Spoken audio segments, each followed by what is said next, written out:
Am I the a-hole stories? Am I the a-hole for not splitting my kids' inheritance with my sister's kids? My mom and dad were not wealthy people. Actually, growing up, the family was lower middle class. In 2008, my parents received notice that the US government was claiming their house and land in eminent domain. My parents received a sizable check that they didn't want to take but had to. Can't fight the feds when you're paycheck to paycheck. 52 mil, and my wife offered my parents the basement of our home that we could furnish as a separate home. They were older and wanted to be closer to grandkids, and my dad was closer to a few fishing spots, so they agreed and it worked out well for all of us. I didn't charge anything because they're my parents, and they did more than we could have asked. My mom cooked for the family, which helped my wife and I immensely, while my dad took care of the yard, which he liked to do. A few years ago, my mom and dad went to visit my sister for the holidays to see her and her kids, but my family couldn't go due to work. I didn't hear much of anything, which wasn't odd, until Christmas Eve/day. I reached out but was told we would talk later. Even weirder was that my parents returned home much earlier than expected, and they were upset. My dad explained to me that my sister had been having an affair and her husband was leaving her. Apparently, the youngest girl isn't his either. Terrible situation all around, and everyone blamed my sister, as do I. I felt bad for the little girl though. She was innocent in the whole thing. Unfortunately, both of my parents passed away a few years ago in a close time span, and never really made amends with my sister. My parents were from a different time period and my sister is stubborn. I don't know really, I guess. My mom passed last, and made it clear that she didn't want my sister to get anything, and said to follow the will. It was hard hearing that, to be honest. My parents left majority of their finances to my family, while also leaving a college fund to my sister's oldest daughter. My sister wasn't able to save anything for her youngest daughter, and had asked me to help her out. My daughters won't be able to stop with just a bachelor's degree and will require more, and I wish to help with that, so I declined. Things got ugly and I apologized again, and brought up the fact that this was all her fault for having an affair on her husband. Had she not done that, this wouldn't be a problem. She countered with, had she not done it, her daughter wouldn't be here, thus I must hate her. My youngest niece recently reached out via Facebook and asked for help, and that it wasn't fair she was being excluded for just being born, and she didn't do anything to anyone. I apologized to her and told her I agreed with her. However, I had my own children to think of. Am I the a-hole here? Edit: I was told add this in. I offered to pay for 2 years of community college, however both my sister and my niece feel that was a joke. I have since rescinded that offer. Now for the top comments. Not the a-hole. Maybe baby daddy/affair partner should step up and help pay for his daughter. Definitely not the a-hole. Hijacking this top comment because I'm kinda sensitive when it comes to trust fund, but OP, you're doing the right thing, and your kids will thank you for putting their education first. I know I will. Also, it's respectful to follow your mom's dying wish. You're not the a-hole. Never will be under these circumstances. I feel bad for your niece, but she should have known that she's not your responsibility. She could have reached out to her bio dad though. Edit: rejecting your offer to pay for 2 years of community college is a bit of an entitled move too, in my opinion. Definitely not the a-hole in this case. Not the a-hole, but I do feel bad that your younger niece is paying for her mother's bad choices. It's not her fault, but it's not your kid's fault either. This is a mess, but I see nothing wrong with following your mother's dying wishes. Why can't the younger niece reach out to her bio father for help? I would almost wonder if her mom asked her to reach out. Not the a-hole. It was your sister's bad choices that led to this. You might consider telling her what your mother said so they know exactly the reason you got more. The mother was an a-hole to decide one granddaughter didn't matter to her because of the circumstances of her birth. Now for the next story. Am I the a-hole for convincing my husband to only include our kids in his will? My 43 female husband is in his 70s and has been suffering from a myriad of health problems. Meanwhile, our youngest child is 3 years old and we have a total of 5 kids ranging from 3 to 17. He's pretty much an absentee owner in his business now. His older 3 kids are in their 30s and they all decided not to go to college, but all are employed right now. I will be fine when my husband is gone, because I know how to run his business and our homes are all paid for, but I want my kids to be able to get the independent head start in life, where they can have their own money, and spend or invest it in a way they liked. No offense, but his older kids already had their chance to decide what they want to do with their lives, and I'm sure if they asked my husband, he would have been able to help. However, every time his older 3 kids tried something, they were adamant that their dad has nothing to do with it, and they generally have a combative relationship with their dad. After his latest health scare, I realized I had to bring up estate matters with my husband.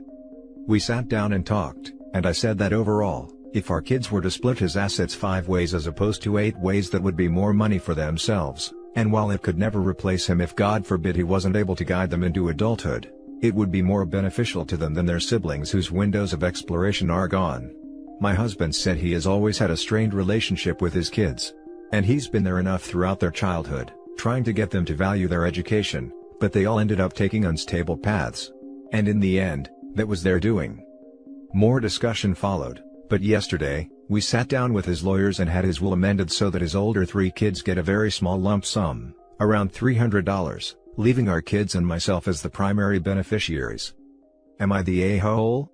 My husband and I have been the most important people in each other's lives, and I'd do the same for him. Now for the top comments. You're the a-hole. No offense, but his older kids already had their chance to decide what they want to do with their lives, and I'm sure if they asked my husband he would have been able to help. My husband said he has always had a strained relationship with his kids. Yeah, well, I imagine being a teenager and seeing your 50-something father shack up with a 25-year-old, and basically start a whole new family might lead to some strain. Not to mention she is actively trying to make things worse.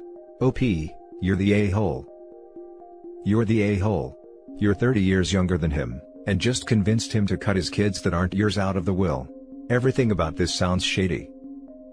I truly don't mean to sound offensive, but to have a 3-year-old with someone in their 70s. Real convenient she's now convinced him to change his will. Info. No offense, but his older kids already had their chance to decide what they want to do with their lives. What did you do with your life? Marry a rich guy 30 years older than you? Yeah, the cheek of this woman, how freaking entitled. The next story is titled, Am I the a-hole for telling my cousin what our family were saying about his wife, and causing him to cut everyone off financially? My uncle had a kid from an affair who he abandoned to the system. My grandmother found out when he was 12 and took him in. This was a huge scandal in not only our family, but also our social circle, because everyone is all about appearances and protecting the family legacy. If I'm being honest, my family weren't very nice about my cousin. I remember when he first came to live with our grandparents, my own mother told me not to socialize with him too much in front of outsiders, so he doesn't ruin my reputation. I was 8. When he graduated, the family didn't want him involved in the family business because of his parentage, and also because he was pretty closed off, and was only close to our grandparents and no one else in the family. So, our grandfather gave him some money to start something of his own. The family business hasn't been doing so well for a long time, but my cousin is doing better than ever. Despite everything, he's been financially helping all of us for a few years now. Recently, our grandparents told everyone he was married and expecting a baby. This was a huge shock to the family. Our grandfather admitted he suspects our cousin got her pregnant by mistake and chose to do the right thing, based on a few conversations he had with him before he announced his marriage. My family immediately cyberstalked his wife, and they said some awful things about her, and everyone was complaining that he could have done so much better. My dad was even encouraging everyone to make things hell for her so she leaves. I told my cousin what they said. I'd like to say I did it for selfless reasons, but I didn't.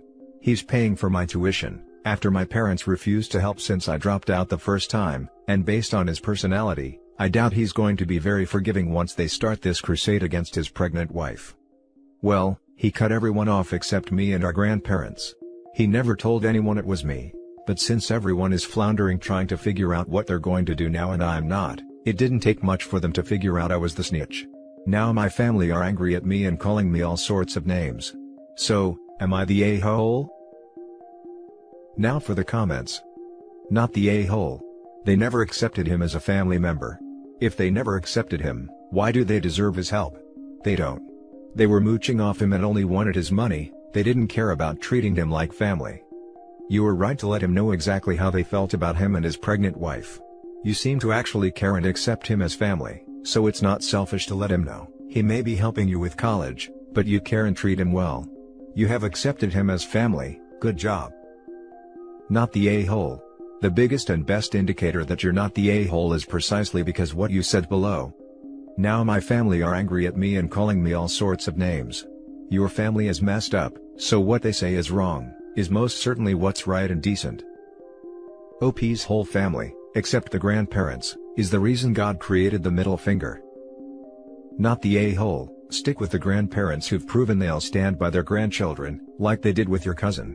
And your cousin, who has done things out of the kindness of his heart, when these people have been nothing but awful. Get the hell out of your parents' sphere of influence as soon as you can. Now for the last story. Am I the a-hole for calling the police on my daughter's fiancé? I'm a single dad of 2 girls. Megan 23, and Zoe 17. I'm doing well financially. Note I'm not rich. In fact, I raised my girls under tough circumstances, but I made sure they'd everything they needed. Megan is engaged. They've been saving for the wedding for months now, but they're struggling. I got Megan a car when she was 18 that she hasn't been able to fix because of rent, saving for the wedding, daily expenses, etc. I understand that cheap cars require constant maintenance, but it was a great gift for her, especially since she wanted to be independent. Zoe's 18th birthday is next month.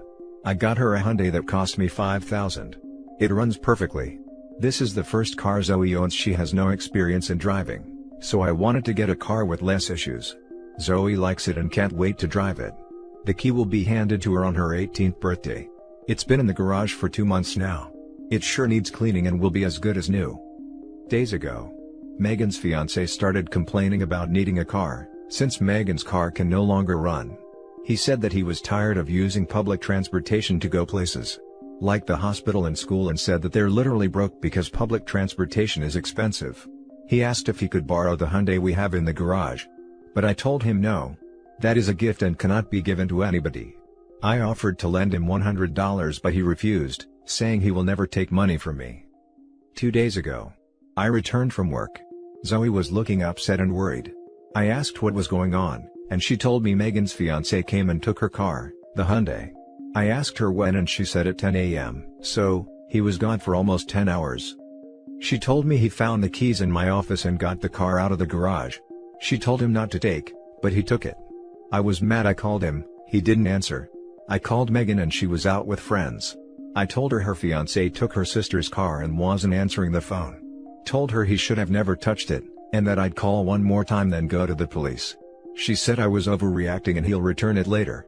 I got fed up. At 7 p.m. I called the police, and reported the car stolen. He got picked at 9 and was taken to the station. Megan came home yelling at me, telling me that I just caused her fiancé to spend a night in jail, and that they already took permission from Zoe, but Zoe denied it.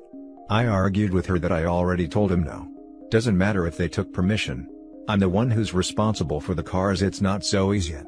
I talked to the officers and he got released in the morning. Megan didn't stop calling me an a-hole, saying I overreacted, completely ignoring that this is her sister's gift he took. He wants an apology from me, but I refused to have them come to my house after this. I could tell Zoe felt worried and upset, and clearly couldn't deal with Megan's fiancé's behavior. As a parent I had to do something even if this upsets Megan. Now for the top comments. Not the a-hole. He ignored your words, went into your home, went into your office, took the keys, ignored your daughter, and stole the car from your garage. He then took it for the entire day and didn't respond to your calls. You had every right to call the cops. Don't let them try to pretend like you're wrong here. Not the a-hole. Inform your older daughter that taking something once you've been explicitly told no, is theft. He stole a car. Tell her to grow up and stop making excuses for her fiancé stealing your car and refusing to give it back, and that rationalizing that away is insane. Not the a-hole, but keep an eye out. They might start unfairly pressuring Zoe. She's young, and it can be hard to say no to pestering older relatives. Yep. Sounds like OP keeping the car keys with him at all times is the short-term solution, and making sure the youngest has the agency and ability to say no if they try to pressure her later on, would help. Not the a-hole. It is your property until you hand it to your daughter, and then it is still technically partially yours. If you're denied it, he had no right to take the vehicle. It sucks to be an adult sometimes and learn consequences to actions. I think you did the right thing and took justified action. You even told your daughter what you would do if you couldn't get a hold of him. She was trying to call you on your bluff, when you weren't bluffing. Not the a-hole. He stole your car. I'm also wondering if it's even insured yet. What would have happened if he had a wreck? Again, not the a-hole. And that's it for this video guys. If you have thoughts to share, leave a comment below. Don't forget to hit like and subscribe if you like this content. I'll catch you in the next one. Good day everyone.